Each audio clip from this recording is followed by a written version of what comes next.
Hey guys, welcome back to my channel. So in this video, I'll be making cinnamon French toast sticks. To learn how I made these, keep watching.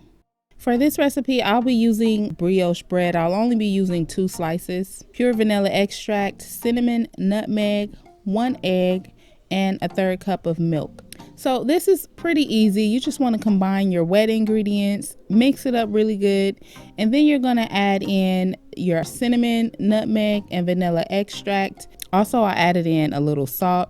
Mix that up really well, and that's it. Really simple, easy to make. It does not require a lot of preparation nor a lot of ingredients. I've made French toast before using regular sandwich bread, and it came out perfectly fine.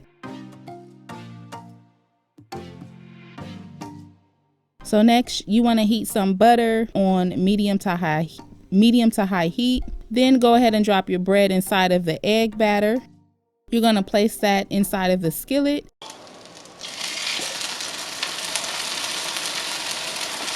And you're going to fry it on both sides for about 2 to 3 minutes. I went ahead and I added just a little bit more cinnamon on top. A little bit more cinnamon on top. This is all about preference. You know, you do what you like. You make it how you like. If you don't want to add cinnamon to your batter, that's perfectly fine. Because as you'll see later, we're going to make a cinnamon sugar mixture. So it really doesn't matter if you add it to your French toast now or if you add it later. So yeah, as you can see, this is cooked on the first side and I flipped it over, and that's it. This is my second French toast that I made. Once it's done, you want to remove it from the skillet, slice it as evenly as possible.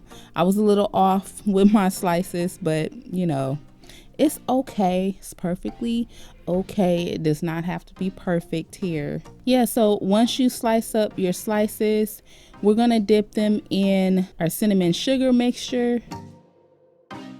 Shout out to Marie Calendar for the pie pan. I have a ton of these in my cabinet and they come in handy. And so that's what I'm going to be using. You want to dip both sides of the bread slices in the cinnamon sugar, and that's it. Simple. So this is what the plate looks like once everything is done. And this is my, you know, little go-to meal. It's quick and easy for the kids. It's really kid friendly. As you can see, she's digging in, she's happy. This is kid approved. So I hope you guys enjoyed this video. Don't forget to like, comment, share, and subscribe, and I will see you guys in my next video.